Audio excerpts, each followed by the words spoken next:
2026년 4월 26일, 4월의 마지막 주일 아침입니다.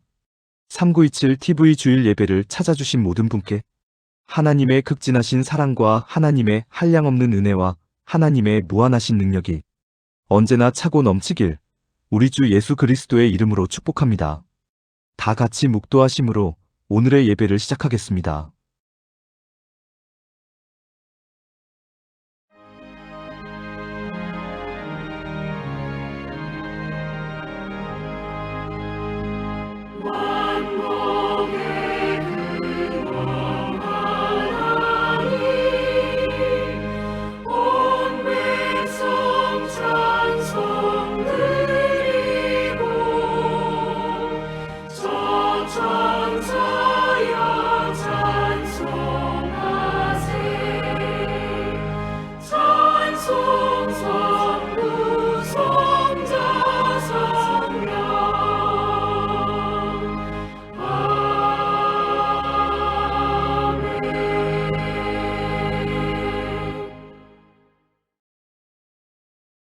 우리 함께 한 목소리로 찬송하겠습니다.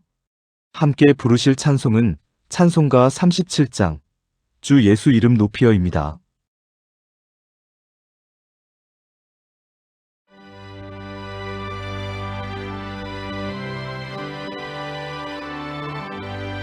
주 예수 이름 높이어 다 찬양하여라 다 찬양하여라 금멸 유관을 들여서 만유의 주를 찬양하세 찬양 만유의 주 찬양 주 예수 나만 원하니 못 잊을 죄나 못 잊을 죄나 내 귀한 몸에 바쳐서 만유의 주를 찬양하세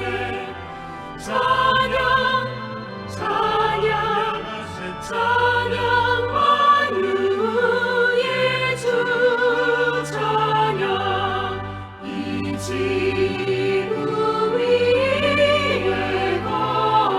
거하는 온 세상 사람들 온 세상 사람들 그 크신 위엄 높여서 만유의 주를 찬양하세 찬양 만유의 주 찬양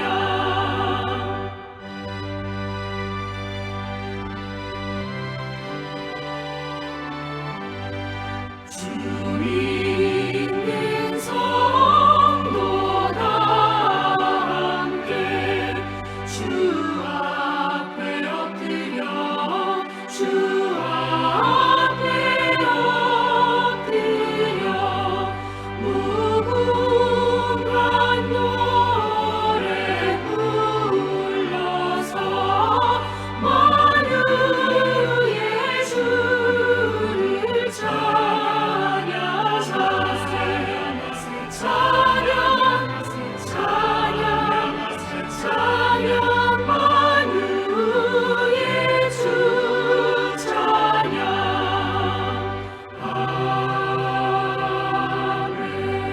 아멘.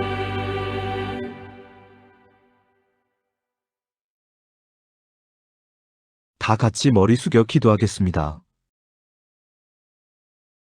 사랑과 은혜와 능력이 차고 넘치는 하나님 아버지. 거룩한 주일 아침 우리를 주님 앞에 불러주시고 한마음으로 예배드리게 하시니 참으로 감사합니다. 지난 4월 한 달을 돌아보니 모든 순간순간이 하나님의 은혜였음을 고백합니다. 우리가 알지 못하는 사이에도 우리의 가정과 일터와 교회와 삶의 자리를 붙들어 주신 하나님께 감사합니다. 때로는 힘들고 지친 날도 있었고 마음이 무너지는 순간도 있었지만 하나님께서는 우리보다 먼저 아시고 우리보다 깊이 헤아리시며 우리를 위해 수고하고 애써 주셨습니다. 보이지 않는 곳에서 길을 여시고 위험을 막아주시고 오늘까지 우리를 인도해 주신 하나님의 사랑에 감사합니다. 하나님 아버지, 이 땅과 온 세계를 하나님의 긍휼로 덮어주시옵소서. 지금도 세계 곳곳에는 전쟁과 갈등, 폭력과 분열로 인해 고통받는 이들이 있습니다. 그러나 하나님께서 전쟁이 더 크게 번지지 않도록 붙들어 주시고 인류가 감당할 수 없는 재앙으로 치닫지 않도록 애쓰고 계심을 믿습니다. 하나님, 지도자들의 마음에 지혜와 절제를 주시고 미움과 보복의 마음을 거두어 주시옵소서. 무고한 생명이 더 이상 희생되지 않게 하시고 전쟁의 소리가 멈추며 평화의 길이 열리게 하시옵소서. 힘있는 자들이 자신의 이익만을 구하지 않게 하시고 약한 자들의 눈물과 고통을 외면하지 않게 하시옵소서. 하나님, 우리의 삶도 하나님 앞에 내려놓습니다. 마음속 깊은 염려와 두려움, 가정의 아픔, 자녀의 문제, 건강의 문제, 경제적인 어려움, 관계의 갈등, 앞날에 대한 불안까지 하나님께서는 모두 알고 계십니다. 우리의 형편을 다 아시는 하나님께서 가장 선한 길로 인도해 주시옵소서. 막힌 길은 열어주시고 상한 마음은 어루만져 주시며 해결할 힘이 없는 문제들은 하나님께서 친히 풀어주시옵소서. 하나님, 우리의 믿음이 상황에 따라 흔들리지 않게 하시고 문제보다 크신 하나님을 바라보게 하시옵소서.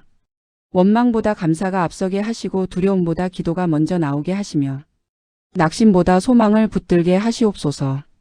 이 예배 가운데 우리의 마음을 새롭게 하시고 말씀을 통해 다시 일어설 힘을 얻게 하시옵소서. 찬양과 기도와 말씀이 하나님께 기쁨이 되게 하시고 예배드리는 모든 성도에게 자유와 위로와 회복과 평강을 허락하여 주시옵소서. 우리의 참 소망 되시는 예수 그리스도의 이름으로 기도드리옵나이다. 아멘. 3927 TV 주일 예배를 찾아주신 모든 분께 감사드립니다.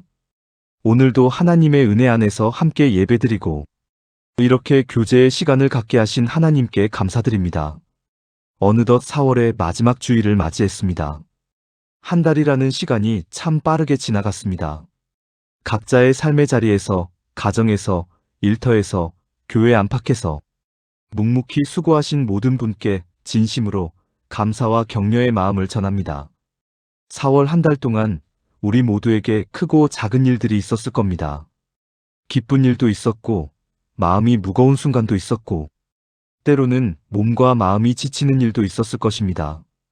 그러나 그 모든 시간 속에서도 하나님께서 우리를 붙들어 주셨고, 오늘 이 예배의 시간까지 인도해 주셨습니다.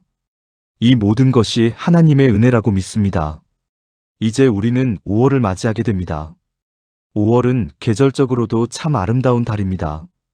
푸른 잎이 짙어지고 따뜻한 햇살이 마음을 환하게 해주는 달입니다. 무엇보다 5월은 가정의 달입니다.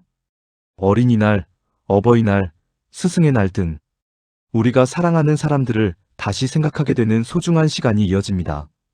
바쁜 일상에서 때로는 가까이 있기 때문에 더 소홀했던 가족들에게 따뜻한 말 한마디, 고마움의 표현 하나를 전하는 5월이 되었으면 좋겠습니다.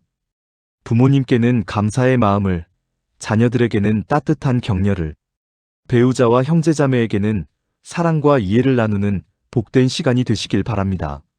멀리 떨어져 있는 가족이 있다면 전화 한 통으로 마음을 전하시고, 함께 있는 가족에게는 눈을 맞추고 웃어주는 사랑을 실천해 보시면 좋겠습니다. 행복은 아주 큰 일에서만 오는 것이 아니라 서로를 향한 따뜻한 마음과 작은 배려 속에서 피어나는 것 같습니다. 이런 따뜻한 마음을 품고 다 같이 찬양하시겠습니다. 함께 부르실 찬송은 찬송가 413장, 내 평생에 가는 길입니다.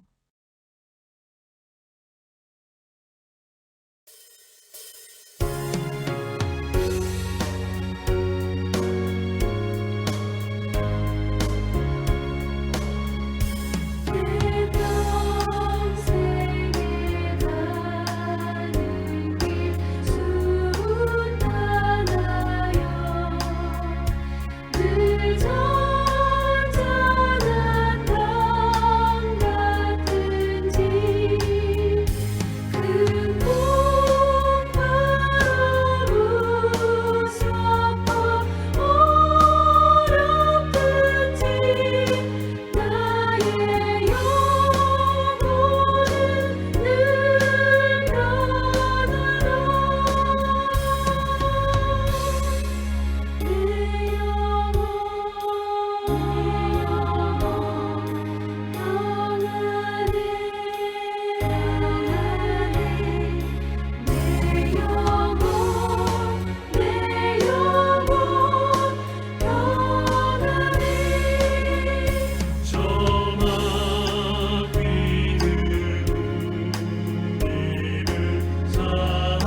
오늘 하나님께서 우리에게 주신 말씀은 요한복음 6장 1절로 21절입니다. 다 같이 한 목소리로 합독하겠습니다. 그 후에 예수께서 디베라의 갈릴리 바다 건너편으로 가시매 큰 무리가 따르니 이는 병자들에게 행하시는 표적을 보았음이러라. 예수께서 산에 오르사 제자들과 함께 거기 앉으시니 마침 유대인의 명절인 유월절이 가까운지라. 예수께서 눈을 들어 큰 무리가 자기에게로 오는 것을 보시고 빌립에게 이르시되 우리가 어디서 떡을 사서 이 사람들을 먹이겠느냐 하시니 이렇게 말씀하심은 친히 어떻게 하실지를 아시고 빌립을 시험하고자 하심이라. 빌립이 대답하되 각 사람으로 조금씩 받게 할지라도 200데나리온의 떡이 부족하리이다. 제자 중 하나 곧 시몬 베드로의 형제 안드레가 예수께 여짜오되 여기 한 아이가 있어 보리떡 5개와 물고기 2마리를 가지고 있나이다. 그러나 그것이 이 많은 사람에게 얼마나 되겠사옵나이까. 예수께서 이르시되 이 사람들로 앉게 하라 하시니 그곳에 잔디가 많은지라. 사람들이 앉으니 수가 5,000명쯤 되더라.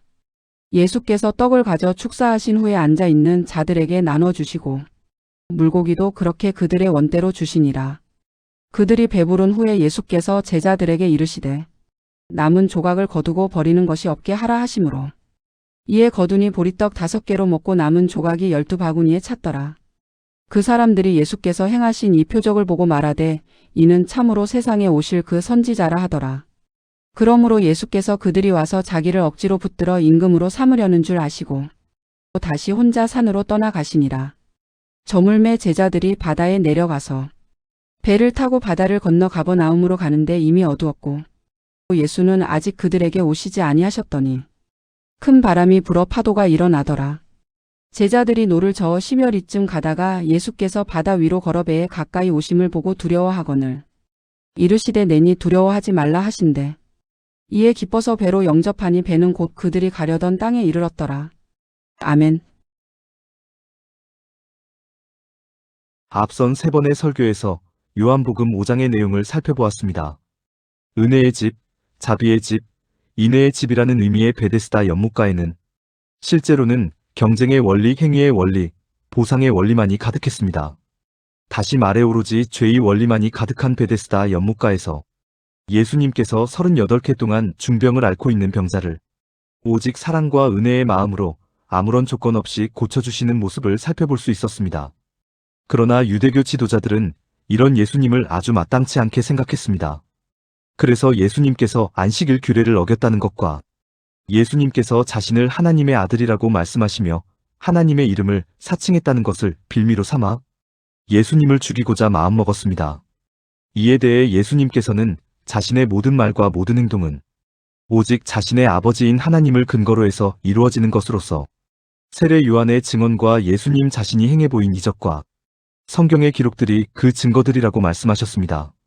이렇게 많은 증거들이 있음에도 불구하고 너희 유대교 지도자들은 나 예수를 인정하고 믿기는커녕 오히려 나 예수를 죽이려 한다고 안타까워하셨습니다. 이렇게 요한복음 5장의 내용을 아주 간단하게나마 다시 한번 말씀을 드리는 이유는 2가지 이유 때문입니다. 첫 번째 이유는 요한복음 5장의 내용이 벌써 여러분들의 기억 속에서 거의 사라졌으리라고 생각하기 때문입니다. 저의 이 생각이 아마 맞을 겁니다. 보통 한 주일만 지나가도 가물가물해지는 것이 목사들의 설교인데 앞선 3번의 설교 내용을 모두 기억한다는 것은 거의 불가능에 가깝다 할 수 있습니다. 이것이 요한복음 5장의 내용을 간단히 압축해드린 첫 번째 이유입니다. 두 번째 이유는 요한복음이 취하고 있는 일반적인 구조를 다시 한번 말씀드리기 위해서입니다. 즉 요한복음은 어떤 사건이 등장하고 그 사건을 토대로 예수님의 말씀, 예수님의 가르침이 등장하는 구조를 취하고 있다는 것을 다시 한번 말씀드리기 위해서입니다. 요한복음 5장에서 베데스다 연못가 사건이 등장하고 그 사건 이후에 예수님께서 자신의 모든 말과 행동은 오직 자신의 아버지인 하나님을 근거로 해서 이루어진 것이라는 가르침이 등장했습니다. 이런 구조가 요한복음 6장에서도 그대로 반복되고 있다는 사실을 기억하시면 요한복음 6장을 보다 잘 이해하실 수 있습니다. 즉 요한복음 6장 1절로 15절까지 흔히 말하는 오병이어의 이적 사건이 등장하고 요한복음 6장 16절로 21절까지 예수님께서 바다 위를 걸으시는 사건이 등장하고 그 이후에 이 2가지 사건을 토대로 요한복음 6장 22절로 71절까지. 예수님의 가르침과 그 가르침에 대한 사람들의 반응이 아주 길게 기록되어 있다는 것을 기억하시면 요한복음 6장을 보다 잘 이해하실 수 있습니다. 이런 구조를 기억하신 상태에서 오늘은 요한복음 6장에 기록된 두 가지 사건, 즉 오병이어 사건과 예수님께서 바다 위를 걸으시는 사건에 대해 살펴보는 시간을 가져보도록 하겠습니다. 요한복음 6장은 그 후에 예수께서 디베랴의 갈릴리 바다 건너편으로 가심에 큰 무리가 따르니 이는 병자들에게 행하시는 표적을 보았음이로라라는 기록으로 시작하고 있습니다. 즉 큰 무리가 예수님을 따르고 있다는 기록으로 요한복음 6장은 시작하고 있습니다. 그런데 큰 무리가 예수님을 따르고 있는 이유가 무엇입니까? 그 이유를 성경은 이는 병자들에게 행하시는 표적을 보았음이로라라고 기록하고 있습니다. 그렇습니다. 사람들은 베데스다 연못가에서 38해 동안 중병 앓던 사람이 예수님의 말씀 한마디로 고침을 받는 장면을 보고 자신들에게도 이런 이적을 일으켜주기를 기대하며 예수님을 따르고 있는 것입니다. 쉽게 말해 병에서 고침을 받기 위해 예수님을 따르고 있는 것입니다. 그런데 사람들은 왜 병에서 고침받기를 원할까요? 그 이유는 아주 간단합니다. 병에서 고침을 받으면 이제 사람다운 삶을 살아갈 수 있다고 생각하기 때문입니다. 병에서 고침을 받으면 이제 온전한 삶, 행복한 삶을 살아갈 수 있다고 생각하기 때문입니다.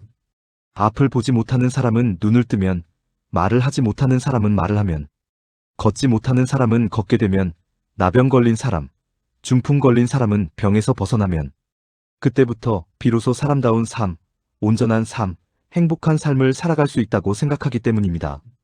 그러기에 병 고침을 받기 위해 예수님을 따르고 있는 것입니다. 그런데 정말로 그렇습니까? 아무 병도 없으면 사람다운 삶, 온전한 삶, 행복한 삶을 살아갈 수 있습니까? 절대로 그렇지 않습니다. 만약 그렇다면 여러분과 저를 비롯한 대부분의 사람은 모두 사람다운 삶, 온전한 삶, 행복한 삶을 살아가고 있어야 합니다. 왜냐하면 여러분과 저를 비롯한 대부분의 사람은 모두 눈뜬 사람들이고 말을 할 줄 아는 사람들이고 걸을 수 있는 사람들이고 나병이나 중풍에 걸린 사람들이 아니기 때문입니다. 맞습니다. 건강한 사람들은 모두 사람다운 삶, 온전하고도 행복한 삶을 살아가고 있어야 합니다. 그러나 건강한 사람 중에 전혀 온전하지 못한 삶, 전혀 행복하지 못한 전혀 사람답지 못한 삶을 살아가는 사람들이 있습니까? 없습니까? 있습니다. 그것도 참으로 많이 있습니다. 반대로 건강하지는 못하더라도 온전한 삶, 행복한 삶, 사람다운 삶을 살아가고 있는 사람들이 우리 주변에 있습니까? 없습니까? 있습니다. 그것도 제법 많이 있습니다. 즉 사람들의 건강이 결코 온전한 삶, 행복한 삶, 사람다운 삶을 위한 조건이 아니라고 선언하면서 오늘 성경은 시작하고 있는 것입니다.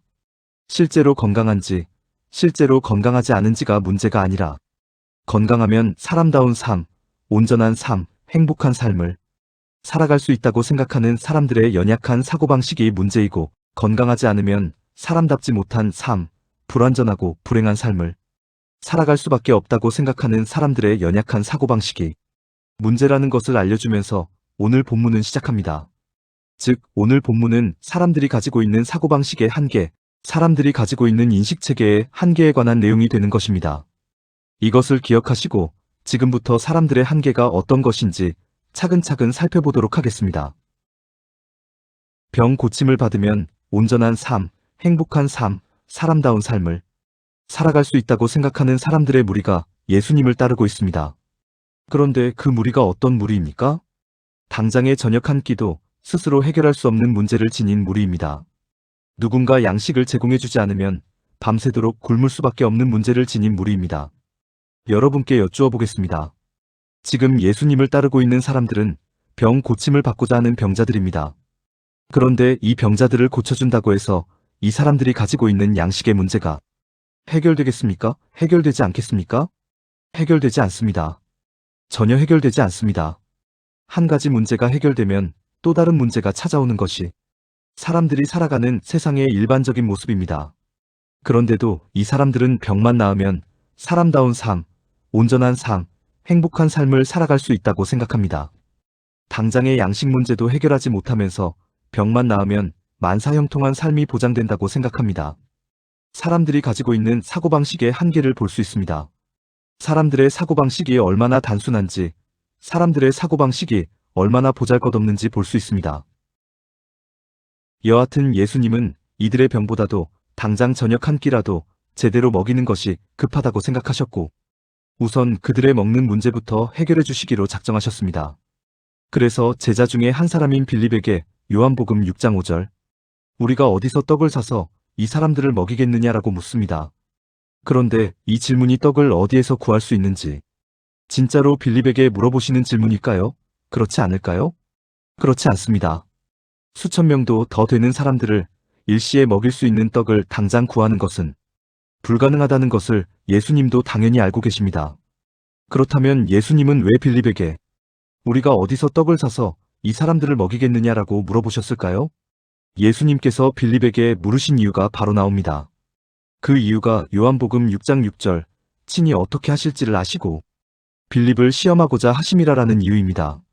즉 예수님은 이적을 일으켜서 사람들을 먹이겠다는 계획을 이미 가지고 계셨지만 빌립은 과연 어떤 계획을 염두에 두고 있었는지, 즉 어떻게 이 문제를 해결해 보겠다고 생각하고 있는지를 알아보기 위해 물어보셨던 것입니다. 예수님의 물음에 대한 빌립의 대답이 요한복음 6장 7절, 각 사람으로 조금씩 받게 할지라도 200데나리온의 떡이 부족하리이다라는 대답입니다. 당시 성인 하루 일당이 1데나리온이었다고 합니다. 그러니까 성인 한 사람이 200여일 동안 일해서 번 돈을 모두 쏟아 넣어도 당장의 허기만을 간신히 면하게 해줄 수 있을 뿐이라는 대답입니다. 결국 지금 예수님께서 이 무리를 먹이겠다고 생각하는 것 자체가 말도 안 되는 불가능한 일이라고 투덜대는 대답입니다. 그런데 예수님께서 빌립에게 묻는 것을 보고 있던 베드로의 형제 안드레는 요한복음 6장 9절, 여기 한 아이가 있어 보리떡 5개와 물고기 2마리를 가지고 있나이다. 그러나 그것이 이 많은 사람에게 얼마나 되겠사옵나이까라고 대답합니다. 빌립이 말하는 200데나리온의 돈도 없을 뿐더러 가진 것이라고는 고작 보리떡 5개와 물고기 2마리뿐인데 어떻게 이 많은 사람들을 먹일 수 있겠느냐는 대답입니다. 역시 지금 예수님께서 이 무리를 먹이겠다고 생각하는 것 자체가 말도 안 되는 불가능한 일이라고 투덜대는 대답입니다. 여러분께 여쭈어 보겠습니다. 여러분은 빌립의 대답, 즉 200데나리온의 돈으로도 부족할 거라는 대답, 다시 말해 그들을 먹일 수 없을 거라는 대답이 맞는 대답이라고 생각하십니까? 어처구니가 없는 대답이라고 생각하십니까? 맞는 대답입니다. 또 200데나리온은 고사하고 보리떡 5개와 물고기 2마리밖에 없는데 5,000명을 먹이겠다고 생각하는 것이 가당키나 한 일이냐고 투덜대는 안드레의 대답이 맞는 대답이라고 생각하십니까? 어처구니가 없는 대답이라고 생각하십니까? 맞는 대답입니다. 제가 그 자리에 있었다고 하더라도 빌립이나 안드레와 똑같은 방식으로 대답했을 것입니다. 그런데 예수님은 빌립과 안드레가 이런 대답을 하리라고 예상하셨을까요? 예상하지 못하셨을까요? 이미 예상하고 계셨습니다. 전지전능하신 하나님의 아들로 오신 예수 그리스도께서는 빌립과 안드레가 어떤 반응을 보일지 이미 다 알고 계셨습니다. 그렇다면 빌립과 안드레에 대한 예수님의 시험은 사람을 가지고 장난한 것과 크게 다르지 않습니다. 이 질문을 했을 때 어떤 대답을 할지 뻔히 알고 있는 상태에서 질문한다는 것은 사람을 데리고 논 것과 크게 다르지 않습니다. 그런데 예수님께서 사람을 데리고 장난하실 분이십니까? 그렇지 않습니다. 예수님께서 사람을 데리고 노실 분이십니까? 그렇지 않습니다. 따라서 예수님께서 빌립과 안드레에게 행한 시험은 빌립과 안드레가 가지고 있는 인식체계의 한계, 다시 말해 당신이 아무리 하나님의 아들이라 하더라도 무리를 먹이는 일만큼은 불가능할 거라고 생각하는 그들의 인식체계의 한계를 그들 스스로 깨닫도록 하기 위함이었던 것입니다. 사람들은 이런 상황에서는 이 정도까지만 생각할 수밖에 없다는 것을 우리 모두가 깨닫도록 하기 위한 시험이었던 것입니다. 즉 사람에 대한 하나님의 시험, 사람에 대한 예수님의 시험은 사람을 통해 무엇을 알고자 함이 아니라 사람에게 어떤 고난을 주어 단련하기 위함이 아니라 사람을 데리고 놀고자 하기 위함이 아니라 사람 스스로 자신의 수준과 정도를 확인해 볼 수 있도록 기회를 주시는 시험입니다. 빌립과 안드레를 통해 사람들의 사고방식의 한계, 사람들의 인식체계의 한계를 보여주신 예수님은 사람이 상상도 할 수 없는 방식으로 무리를 배불리 먹이는 이적을 일으키십니다. 예수님은 5,000명쯤 되는 사람들을 잔디 위에 둘러앉게 하시고 한 아이가 가지고 있던 보리떡 5개와 물고기 2마리만으로 그들 모두를 배부르게 하는 이적을 일으키십니다. 빌립이 상상할 수도 없던 방식, 안드레가 상상할 수도 없던 방식으로 5,000명을 배부르게 먹이시면서 사람들이 가지고 있는 사고방식의 한계를 철저하게 깨뜨리시고 자신이 하나님의 아들이심을 완벽하게 증명해 보이십니다. 빌립과 안드레가 불가능하다고 생각하던 일을 너무나 손쉽게 해결하시면서 너희들로서는 꿈조차 꿀 수 없었던 이적을 보였으니 이제 너희들은 내가 하나님의 아들로 온 그리스도라는 것을 인정할 수밖에 없겠지 라고 말씀하시는 것입니다. 그런데 이 오병이어의 이적 현장을 묘사하고 있는 구절에서 아주 중요한 표현이 하나 등장합니다. 그 표현은 요한복음 6장 11절 그들의 원대로 주시니라라는 표현입니다. 단순히 허기만을 면할 수 있도록 조금 주시는 것이 아닙니다. 그들의 원대로 주시는 것입니다. 그들이 배가 불러서 더 이상 먹지 않겠다고 손사래를 칠 때까지 풍족하게 주시는 것입니다. 바로 이것이 하나님의 방식, 예수님의 방식입니다. 죽어도 욕먹는다는 말이 있습니다. 솔직히 사람이 사람에게 무엇을 줄 때 원대로 주는 경우는 거의 없습니다. 항상 부족한 듯이 느껴지도록 주는 경우가 대부분입니다. 그러면서 하는 말이 그래야 귀하다는 것을 알게 된다는 말입니다. 이렇게 찔끔찔끔 주면서도 온갖 생색을 내는 것이 사람의 방식입니다. 그러나 하나님은, 예수님은 원대로 주십니다. 그러면서도 일체 생색을 내는 일이 없습니다. 제가 평신도 시절 겪었던 일입니다. 당시 교회 관련 기획 일을 하고 있었기 때문에 목사들과 많은 접촉이 있었고 목사들이 서로서로 나누는 대화를 우연히 듣게 되는 일이 많았습니다. 그때 들었던 말 중에 성도에게 안수기도를 남발하면 안 된다는 말이 있었습니다. 안수기도를 함부로 해주면 성도들이 목사 귀한 줄을 모르게 되고 성도들이 안수기도 귀한 줄을 모르게 된다는 것입니다. 그때는 저도 그런 줄 알았습니다. 일리가 있다고 생각했습니다. 그런데 지금 생각해보면 이 목사들이 얼마나 오만방자한 목사들이었는지 새삼 느끼게 됩니다. 성도들을 얼마나 우습게 여기고 있었는지, 성도들을 얼마나 깔보고 있었는지를 새삼 느끼게 됩니다. 목사라는 특권의식에 사로잡혀 하나님의 원리와는 정반대로 생각하고 일했던 이 목사들이 정말로 한심하기 짝이 없다는 생각을 지울 수가 없습니다. 이런 목사들을 깨우치기 위해서는 어떻게 하면 되겠습니까? 그들의 논리대로라면 헌금을 찔끔찔끔 드려야 합니다. 목사들이 만족할 정도로 헌금을 많이 하면 절대로 안 됩니다. 그래야 목사들이 돈 귀한 줄을 알게 되기 때문입니다. 그래야 목사들이 성도 귀한 줄을 알게 되기 때문입니다. 그래야 성도들 때문에 자신들이 먹고 살아갈 수 있다는 것을 깨달을 수 있기 때문입니다. 그런데 그들이 깨달을 수 있을까요? 없을까요? 깨닫기는커녕 오히려 강단에서 이렇게 더 큰 소리를 낼 것입니다. 여러분, 하나님은 아낌없이 주셨습니다. 하나님은 우리를 위해 자신의 생명까지 바쳤습니다. 그런데 우리가 하나님을 위해 드리는 예물을 찔끔찔끔 드리면 되겠습니까? 하나님께 드리는 예물을 아깝다고 생각하며 드리면 되겠습니까? 아낌없이 드리십시오. 풍족하게 드리십시오. 그래야 하나님의 큰 복을 받을 수 있습니다. 요 따위로 설교할 게 너무나 확실합니다. 남에게 줄 때는 늘 부족한 듯 주고자 하고 남으로부터 받을 때는 늘 풍족하게 받으려 하는 참으로 교활한 목사들이 아닐 수 없습니다. 그런데 이것이 바로 사람들이 가지고 있는 사고방식의 한계입니다. 하나님의 사랑과 은혜의 원리보다는 죄의 방식, 죄의 원리에 훨씬 더 익숙한 사람이기에 이런 모습을 보일 수밖에 없습니다. 그러나 그러나 예수님은 언제나 원대로 주시는 분이십니다. 그러면서도 일절 생색을 내지 않으십니다. 여러분들이 구원을 받아 성도가 되어 지금 이 자리에 계신다는 것, 그것이 바로 그 증거입니다. 다시 본문으로 돌아오겠습니다. 사람들이 예수님을 따랐던 이유는 오직 예수님의 이적을 통해 병 고침을 받기 위함이었습니다. 병만 나으면 이제 온전하게 살아갈 수 있다는 일념에 사로잡혀 먹을 생각도 하지 못한 채 예수님만 졸졸 따라다녔던 것입니다. 그런데 이들의 모습을 너무나 불쌍히 여기시는 예수님의 사랑과 은혜로 인하여 생각지도 않았던 배까지 채울 수 있었습니다. 태어나서 이렇게까지 배불리 먹어본 적이 없었습니다. 고작 보리떡 5개와 물고기 2마리로 5,000명을 배부르게 먹이는 이적을 경험한 것입니다. 이제 사람들은 어떻게 생각하겠습니까? 베데스다 연못가에서 38개 동안 중병 앓던 사람을 말씀 한마디로 고쳐주신 예수님, 보리떡 5개와 물고기 2마리로 5,000명쯤 되는 사람을 배불리 먹이고도 12바구니나 남긴 예수님을 보고 사람들은 어떻게 생각하겠습니까? 예수님이 자신들의 임금이 되면 먹을 걱정을 전혀 하지 않아도 된다고 생각합니다. 예수님이 자신들의 임금이 되면 더 이상 병으로 인한 고통을 받지 않아도 된다고 생각합니다. 예수님이 자신들의 임금이 되면 세상 아무 걱정 없이 언제나 건강하게, 언제나 배부르게 살아갈 수 있을 거라고 생각합니다. 사람들이 이렇게 생각하는 것은 지극히 당연합니다. 저도 만약에 이런 능력을 지닌 사람이 있다면 그가 보수든 진보든, 그가 경상도든 전라도든, 그가 대졸이든 고졸이든, 그가 남자든 여자든 가리지 않고 무조건 그를 대통령으로 세우는 일에 앞장서겠습니다. 아니, 말씀 한마디로 사람들의 병을 고쳐줄 수 있는 사람, 말씀 한마디로 먹을거리를 풍성히 제공해줄 수 있는 사람이 있는데 그런 사람을 대통령으로 세우지 않으면 어떤 사람을 대통령으로 세우겠습니까? 사람들은 이렇게 하게 되어 있습니다.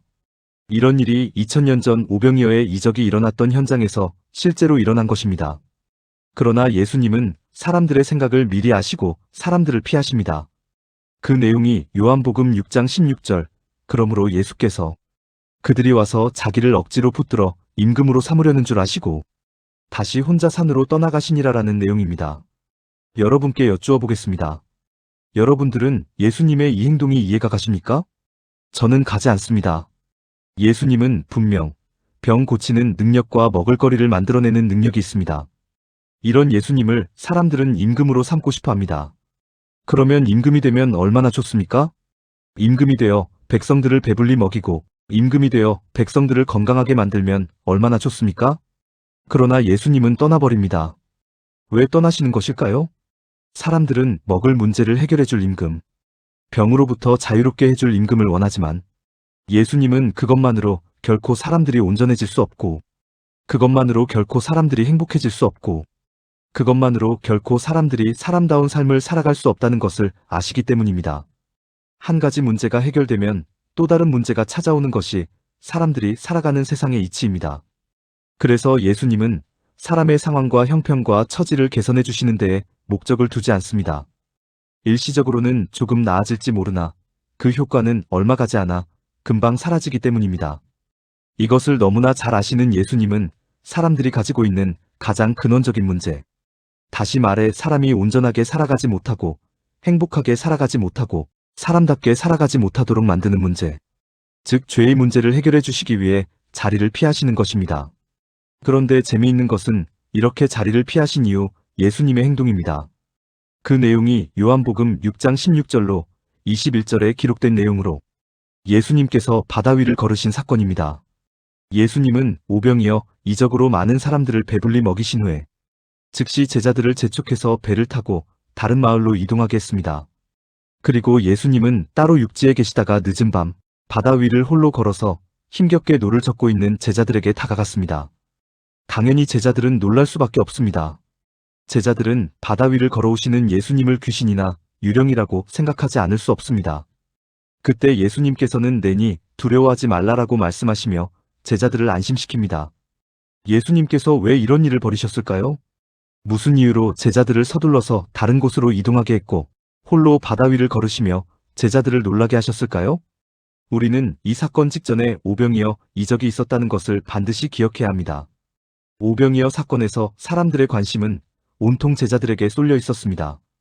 하늘을 우러러 축사하시고 이적을 보이신 분은 예수님이지만 사람들은 떡과 물고기를 받으며 제자들을 칭송했습니다. 사람들은 제자들에게 감사를 표시했습니다. 지금 당장 자신들의 손에 먹을거리를 옮겨주는 사람들이 제자들이기 때문입니다. 제자들은 신이 났습니다. 칭송과 감사를 마다할 사람은 아무도 없습니다. 이렇게 칭송을 받고 이렇게 감사를 받는 가운데 제자들은 마치 자신들이 능력을 발휘해서 떡과 물고기를 나누어 주고 있다는 착각에 빠졌습니다. 자신들이 예수님과 거의 동급에 이르렀다고 오해했습니다. 예수님께서는 제자들을 그 오해의 현장에서, 그 착각의 현장에서 건져내 주시는 것입니다. 빨리 현장에서 벗어나도록 제자들을 재촉해서 다른 마을로 가게 하신 것이며 바다 위를 걸으심으로써 제자들을 놀라게 하시는 것입니다. 그리고 놀라는 제자들을 향해 내니 두려워하지 말라라고 말씀하십니다. 제자들은 매우 민망했을 것입니다. 제자들은 아주 당황했을 것입니다. 조금 전까지 오병이어의 현장에서는 아주 멋있었는데, 정말로 당당했었는데, 지금은 예수님도 알아보지 못하고 놀라기만 했던 자기들의 모습에 아주 크게 실망했을 것입니다. 그러나 이것이 예수님께서 의도하신 것입니다. 오병이어의 이적이 자신들의 능력일지도 모른다는 오해와 착각 속에 빠져있는 제자들을 향해서 너희들의 실체를 바르게 바라보라는 메시지를 보내는 것입니다. 이런 예수님의 의도를 확증해주는 말씀이 요한복음에는 기록되어 있지 않지만 마가복음에는 기록되어 있습니다. 그 기록은 바로 마가복음 6장 52절. 이는 그들이 그 떡 떼시던 일을 깨닫지 못하고 도리어 그 마음이 둔하여졌음이러라라는 기록입니다. 예수님이 하나님이심을 알지 못하고 오병이어 이적의 본질이 무엇인지 모르고 마치 이 모든 일들이 자신들이 행한 것인 양 자신들의 일을 드러내는 데에만 사로잡혀 있는 제자들의 둔해진 마음을 예수님은 경계하시는 것입니다. 그래서 예수님은 바다 위를 걸으셨던 것입니다. 그렇게 하지 않으면 제자들은 금방 교만에 빠집니다. 제자들은 금방 아나무인이 되어버립니다. 제자들은 금방 죄인의 속성과 한계를 드러내게 됩니다. 우리는 이런 사례를 우리 주변에서도 흔히 보게 됩니다. 하나님의 특별한 은혜를 받은 사람이 있습니다. 하나님의 특별한 은사를 받은 사람이 있습니다. 병 고침을 받은 사람이 있고, 물질의 축복을 받은 사람이 있고, 예언의 은사를 받은 사람이 있고, 치유의 은사를 받은 사람이 있습니다. 하지만 그런 사람들을 통해서 하나님을 온전히 만나기가 참으로 어렵습니다. 왜냐하면 하나님이 드러나는 것이 아니라 그들이 드러나기 때문입니다. 그들의 특별한 능력만이 드러날 뿐이고 특별한 은혜를 받을 만했던 그들의 행위만이 강조될 뿐입니다. 그러는 가운데 기독교가 어느새 수단과 방법의 종교가 되어버립니다. 하나님의 은혜는 어디론가 다 사라져버리고 온통 복받는 방법, 치유받는 방법, 은혜 받는 방법만이 강조되는 종교가 되어버립니다. 본질은 다 어디로 사라져버리고 핵심은 다 어디로 사라져버리고 수단과 방법만이 남아있습니다. 예수님은 이것을 방지하시는 것입니다. 제자들이 자신들에 의해 사로잡히지 않도록 끌어주시는 것입니다. 제자들이 온전히 하나님만 바라보고 하나님의 가치와 원리를 깨달을 수 있도록 끌어주시는 것입니다. 그래서 바다 위를 걸으시는 모습을 제자들에게 보여주시는 것입니다. 바다 위를 걸어오는 예수님을 보고 자신들은 연약하기가 그지없는 존재로서 예수님이 계시지 않으면 안 된다는 사실을 깨우쳐 주시는 것입니다. 말씀을 정리하겠습니다. 오늘 말씀 속에서 예수님은 세 가지 모습으로 등장하셨습니다. 첫 번째 모습은 38년 동안 중병 앓던 사람을 말씀 한마디로 고쳐주시는 예수님이셨습니다. 두 번째 모습은 물고기 2마리와 떡 5개로 5,000명도 더 되는 사람을 원없이 먹이는 예수님이셨습니다. 세 번째 모습은 교만에 빠져 실족할 수 있는 제자들을 보호하기 위해 한밤중에 바다 위를 걸어오는 예수님이셨습니다. 세 분의 예수님 중 어떤 예수님이 여러분께 가장 필요하십니까? 물론 상황과 형편과 처지에 따라 선택이 달라질 수 있습니다. 하지만 우리가 끝까지 추구해야 하는 예수님은 바다 위를 걸으신 예수님입니다. 사람들이 실족하지 않도록 보호하고 안내하고 도우시는 예수님입니다. 그런 예수님으로 말미암아 우리가 온전한 삶, 형통한 삶, 의로운 삶, 행복한 삶을 살아갈 수 있다는 것을 늘 기억하시는 가운데 4월 한 달 마무리 잘하시고 새로운 5월 맞이하시길 살아서 역사하시는 우리 주 예수 그리스도의 이름으로 축복합니다. 하나님께서 주신 은혜의 말씀을 다시 한번 생각하면서 하나님께 찬송 드리시겠습니다. 함께 부르실 찬송가는 찬송가 540장 주의 음성을 내가 들으니입니다.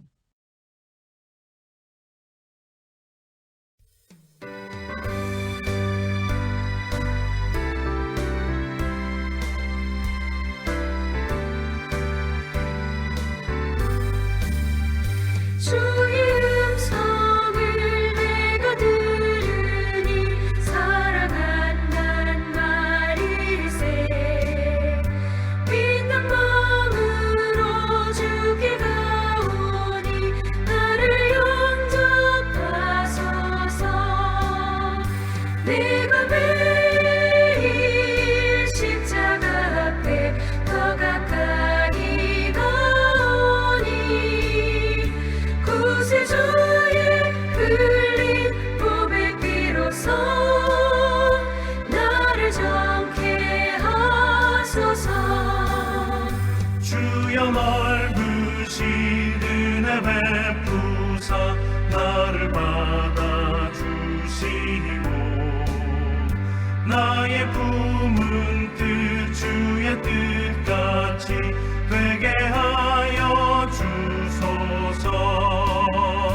내가 매일 십자가 앞에 더 가까이 가오니 구세주의 흘린 몸의 피로써 나를 정케 하소서.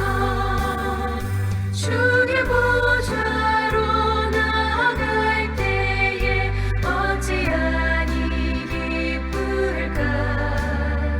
주의 얼굴을 항상 배우니 더욱 친근합니다. 내가 매일 십자가 앞에 더 가까이 가오니 구세주의 흘린 몸의 피로써 나를 정케 하소서.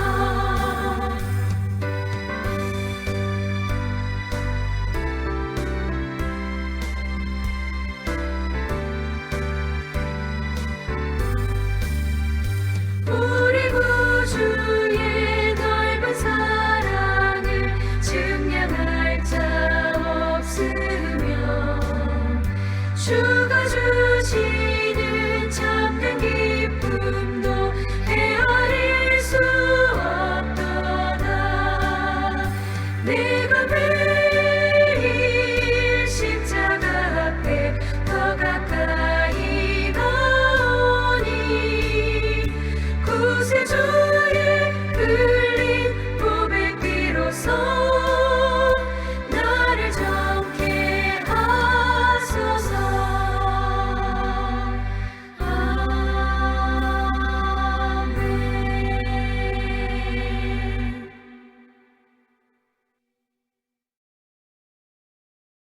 기도와 축도로 2026년 4월 26일의 모든 예배 순서를 마치도록 하겠습니다. 2000년 전 베데스다 연못가에서 38년 동안 중병 앓던 사람을 말씀 한마디로 고쳐주신 예수님을 찬양합니다. 2000년 전 물고기 2마리와 떡 5개로 5,000명도 더 되는 사람을 원 없이 먹인 예수님을 찬양합니다. 2000년 전 교만에 빠져 실족할 수 있는 제자들을 보호하기 위해 한밤중에 바다 위를 걸으신 예수님을 찬양합니다. 2000년 전 우리를 죄에서 구원하기 위해 십자가에 달려 죽으시고 사흘 만에 부활하신 예수님을 찬양합니다. 예수님의 십자가 사역으로 말미암아 오늘날 우리가 하나님의 자녀로서, 하나님의 성도로서, 하나님 나라의 시민으로서 존재할 수 있음을 고백합니다. 하나님의 심정과 마음, 성품과 속성, 가치와 원리를 품고 온전한 삶, 형통한 삶, 의로운 삶, 행복한 삶 살아갈 수 있음을 고백합니다. 우리의 이러한 삶이 세세토록 이어질 수 있도록 하나님께서 도와주시옵소서. 이제는 천지 만물을 창조하시고 그 천지 만물을 다스리는 자로 사람을 세우신 성부 하나님의 한량없는 은혜와 죄의 사슬에 묶여 헤어날 수 없는 사람을 십자가 죽음으로 구원하신 성자 예수 그리스도의 극진하신 사랑과 우리가 언제나 온전한 길, 형통한 길, 의로운 길, 행복한 길을 걸어갈 수 있도록 보호하시고 인도하시는 성령님의 무한하신 능력이 하나님의 모든 백성 위에 영원토록 함께 하시길 간절히 축원하옵나이다. 아멘.